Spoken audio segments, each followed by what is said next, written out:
날마다 쓰는 나의 신앙일기 TV 데일리 큐티 나무향기입니다. 오늘은 고린도후서 10장 1절에서 6절을 묵상하겠습니다. 너희를 대면하면 유순하고 떠나 있으면 너희에 대하여 담대한 나 바울은 이제 그리스도의 온유와 관용으로 친히 너희를 권하고 또한 우리를 육신에 따라 행하는 자로 여기는 자들에 대하여 내가 담대히 대하는 것 같이 너희와 함께 있을 때 나로 하여금 이 담대한 태도로 대하지 않게 하기를 구하노라. 우리가 육신으로 행하나 육신에 따라 싸우지 아니하노니 우리의 싸우는 무기는 육신에 속한 것이 아니요 오직 어떤 견고한 진도 무너뜨리는 하나님의 능력이라. 모든 이론을 무너뜨리며 하나님 아는 것을 대적하여 높아진 것을 다 무너뜨리고 모든 생각을 사로잡아 그리스도에게 복종하게 하니 너희의 복종이 온전하게 될 때 모든 복종하지 않는 것을 벌하려고 준비하는 중에 있노라. 바울은 고린도 교회 성도들에게 엄한 태도를 하고 싶지 않았습니다. 물론 그들이 바울을 향해 좋지 않은 태도를 갖춘 것이 사실이지만 바울은 고린도 교회 성도들을 미워하거나 그들에게 분을 내는 것이 아니었습니다. 오히려 그들에게 유순하게 대하기를 원했습니다. 하지만 고린도 교회 성도들 사이에 바울에 대해 이런 말이 돌았습니다. 너희를 대면하면 유순하고 떠나 있으면 담대한 사람이라는 말입니다. 바울은 그렇지 않았습니다. 그는 언제나 유순한 사람이었습니다. 그렇지만 하나님에 대해 잘못된 말을 하거나 하나님의 일을 방해하는 사람이 있다면 엄하게 대했습니다. 바울은 사람을 위해서 사는 사람이 아니라 하나님을 위해 사는 사람이었습니다. 그래서 고린도 교회 성도라고 할지라도 하나님을 회방하거나 그분에 대해 잘못된 말을 하면 바울은 그것을 바로잡기 위해 엄한 태도로 대했던 것입니다. 우리에게도 이러한 태도가 필요합니다.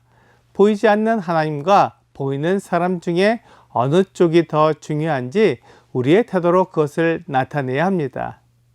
사람은 육체를 가지고 있습니다. 그래서 사람입니다. 거듭난 사람은 이 육체 안에 성령을 모시고 있습니다. 성경은 이 거듭난 사람을 가리켜 질그릇에 보배를 가졌다고 말하고 있습니다. 그래서 사람은 누구나 육체를 가지고 육체를 따라 살아갑니다. 에베소서 2장 3절은 저희는 우리도 다 그 가운데서 우리 육체의 욕심을 따라 지내며 육체와 마음에 원하는 것을 하여 다른 이들과 같이 본질상 진노의 자녀이었더니 라고 말씀하고 있습니다. 이것이 사람의 모습이며 본성입니다. 하지만 육신에 따라 싸우지는 않습니다. 우리가 육체를 따라 싸운다면 누가 더 힘이 세고 누가 더 싸움을 연습했냐에 따라 승패가 결정될 것입니다.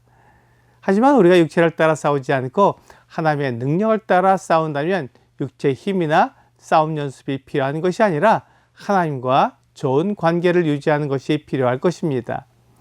고린도후서 5장 18절부터 20절까지에는 모든 것이 하나님께로서 났으며 그가 그리스도로 말미암아 우리를 자기와 화목하게 하시고 또 우리에게 화목하게 하는 직분을 주셨으니 곧 하나님께서 그리스도 안에 계시사 세상을 자기와 화목하게 하시며 그들의 죄를 그들에게 돌리지 아니하시고 화목하게 하는 말씀을 우리에게 부탁하셨느니라.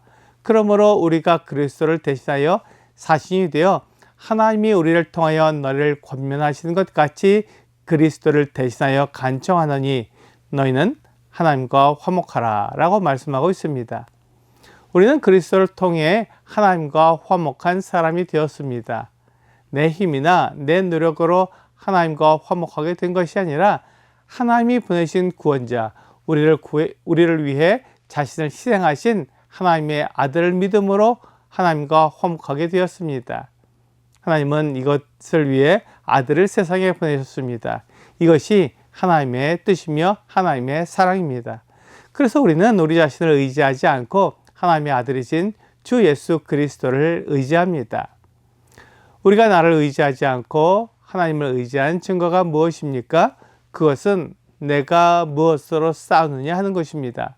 만일 육신에 속한 무기로 싸우면 그것은 육신에 속한 사람입니다. 내 지혜로 내 힘으로 상대를 이기려고 하기 때문에 그것은 육신에 속한 사람의 모습입니다. 하지만 어떠한 견고한 진도 무너뜨리는 하나님의 능력을 의지한다면 하나님께 속한 사람일 것입니다. 우리에게 필요한 것이 이것입니다. 내 힘과 내 능력을 의지하지 않고 하나님의 능력을 의지하는 것이 필요합니다.